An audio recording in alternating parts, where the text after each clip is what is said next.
What is up?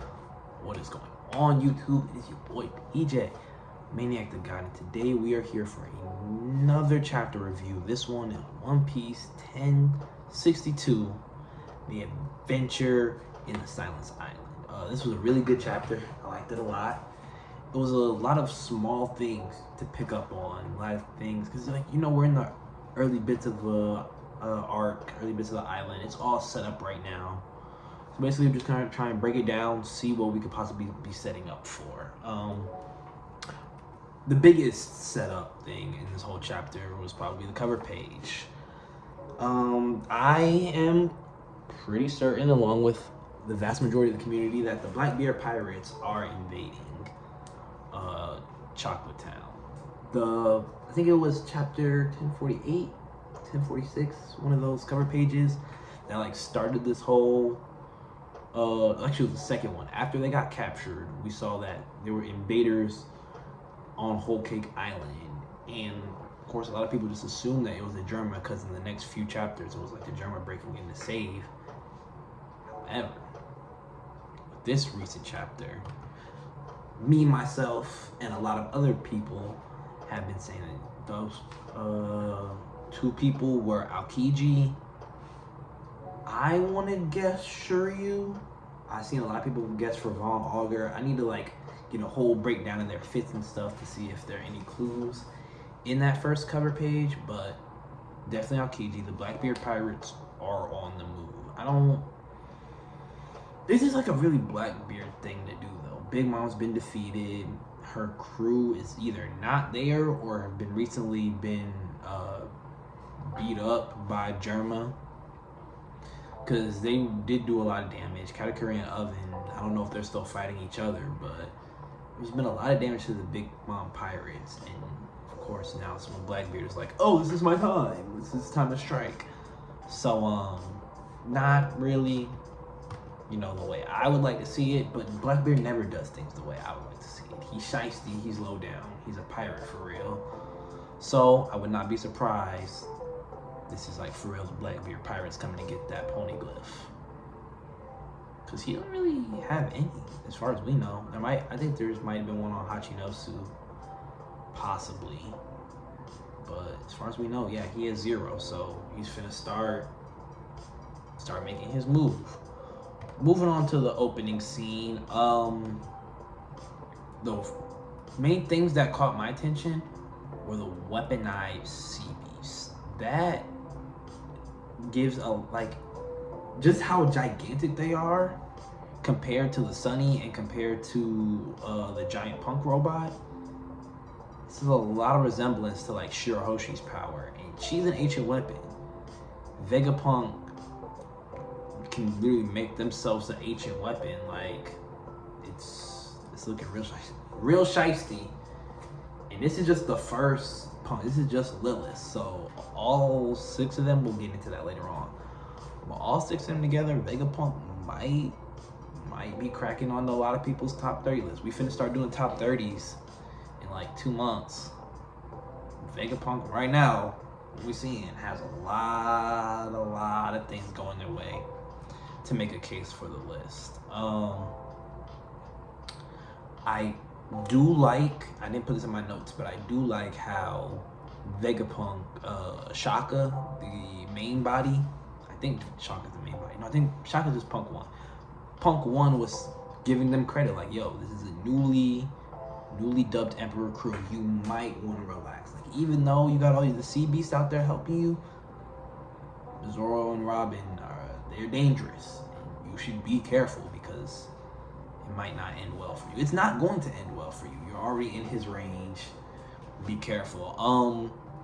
The other part I did want to talk about is Zorro's request. He says, I have some demands that you're going to listen to. Got that? I have no idea what we could possibly want. My best guess is working on the smiles, because smiles were created by Caesar. He knows that Vegapunk's the smartest person alive, and if we didn't get to see even Chopper attempt to cure smiles or anything like that, but let's say if either in that 7 days or in the few days later after the fight, maybe Chopper tried, didn't work, and now because Zorro had like a real connection with the people in Bisu Town, I think it was, that were the ones eating the smiles. He like had a serious connection with them, and I understand like he would be one of the first ones to be like, hey, got some people over there, need you to go help out.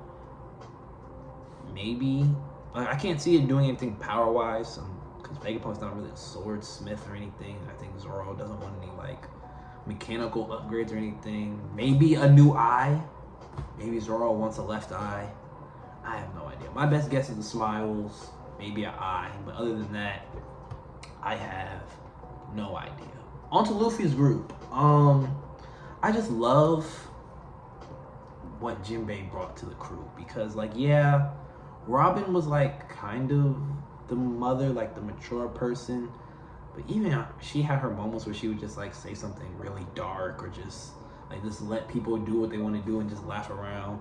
Jinbei's actually like somewhat responsible in trying to like Luffy was just like, oh, that's so cool, your dad's a cyborg, and he's just like, no, it's not cool at all. Calm that down. And he's just like sensible. And I like having someone. We don't have anybody sensible on the crew. Even like our sensible people, like Robin, kinda Usopp. He's sensible because he's a bitch. Like, I'm just glad to see that we got someone with a strong, strong head on their shoulders. Is that the same? It's something like that. Anywho, we got the whole big panel of like Punk City. I don't know what it's called. I'm just calling it Punk City.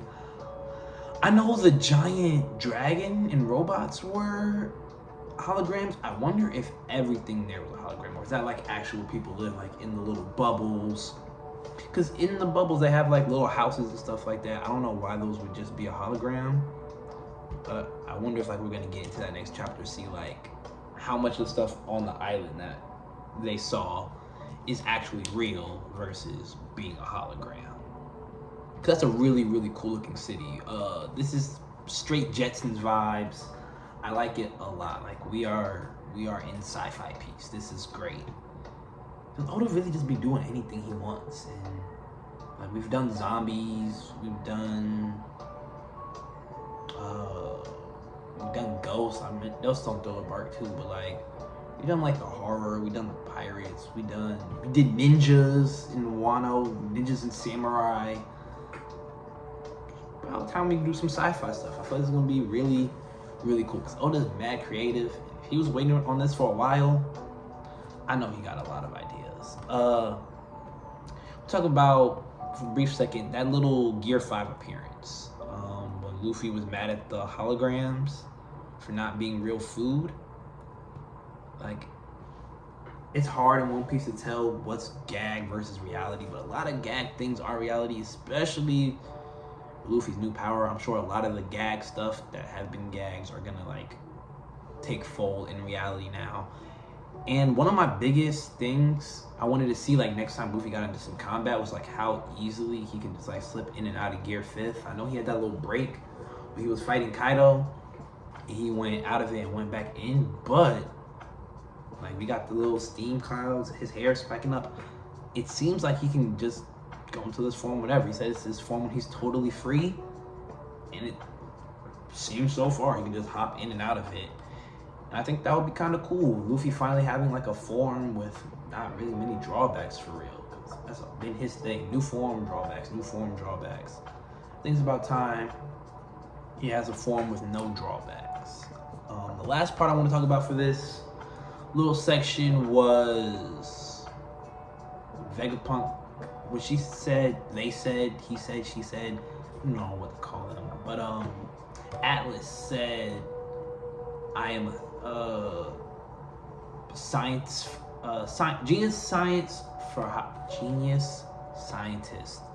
for hire. Don't know why words are so hard sometimes. Genius scientist for hire. And I just seen a lot of like the things Vegapunk was working on.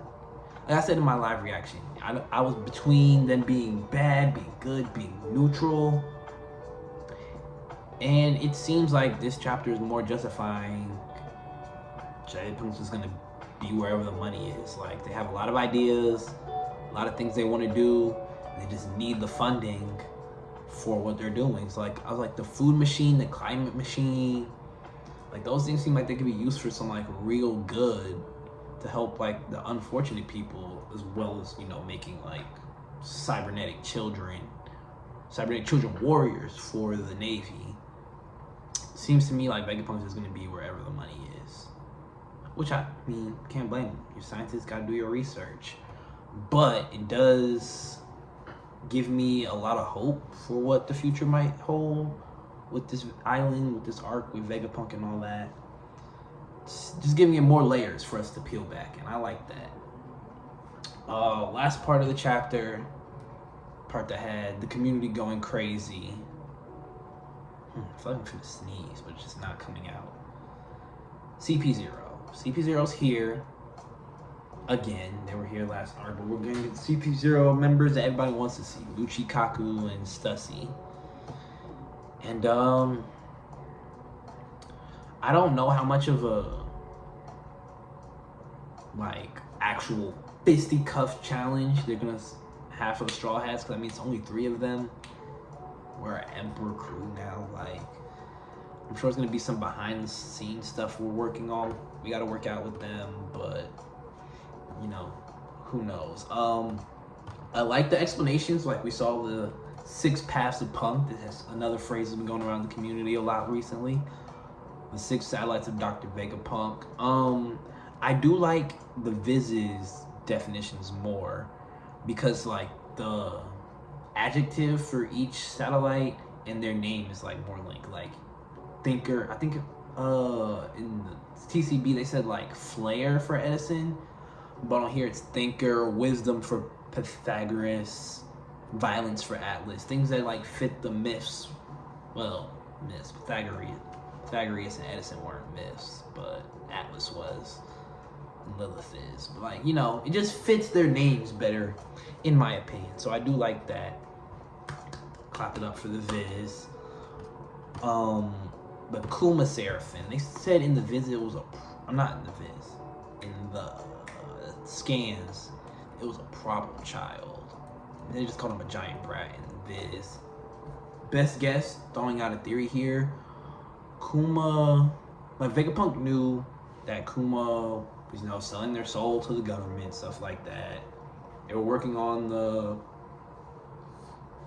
working on the Seraphim super science group and all that stuff, like special science group and all that, around like the time skip and stuff like that. So my best guess is Kuma's like mind consciousness. Kuma's consciousness was uploaded into this Seraphim. That's why the other one is like straight robot, straight slave, straight like just following orders. While this Kuma is a problem child. You know, said in the last chapter, it's harder to control the natural instincts of whatever is being automated. So maybe like this is like the natural Kuma not taking many orders from people. I don't know. Best guess, you know, get a little happy ending. Bonnie still be with her dad. Oh yeah, another big thing. Bonnie's dad.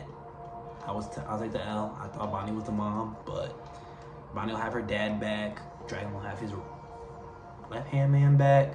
Stuff like that. I just feel like it would be like a happy ending for the whole Kuma pet, like the whole Kuma plot line, stuff like that. Lucci in the end of the chapter was actually thinking. He was like, y'all want us to eliminate the most useful man in the world. This has something to do with the island that never existed and stuff like that. And I guess that's kind of growth, because in Annie's lobby, he was just like, you need to be murdered, you're bad, murder, murder, murder. And that was like all the thought process. So at least he's like using his own brain now. Kind of cool to see, kind of scary to see. But I do like what we can possibly have for this arc. I think we might get like I said, Vegapunk might be like on the neutral side, whoever has the most amount of money. CP0, we know Straw Hats have beef with them and they're coming to assassinate Vegapunk. So maybe we get some like Straw Hats protecting Vegapunk, getting small clashes with CP9. CP0. Vegapunk helps us out because we help them out. Stuff, typical One Piece arc. Oh, you get to the island, people there, the six and a half people that are there, the Vegapunks, they hate the Straw Hats. Some bad guys come in, Straw Hats take out the bad guys. People on the island love them. I feel like we're just gonna follow the same path, just with Vegapunk on his own this time. Get some nice upgrades for the Sunny, Frankie. Why did that not sound like his name? Like, I said it, I knew it was right, it just didn't sound right. Yeah, Frankie gets some cool upgrades and stuff like that. I'm very excited to see what this chapter, not this chapter, what this arc has in store for us. Those are all my thoughts for this chapter, though. If you had anything, if you thought of anything that I missed, or you think that something I said was incorrect or anything you want to talk about, leave a comment, talk to me, let me know. Let's grow this channel. Can't do it without y'all. Need y'all help boosting the algorithm. Like the video, subscribe to the channel, drop a comment, all that good stuff. It's your boy PJ, signing off. Catch y'all on the flip side.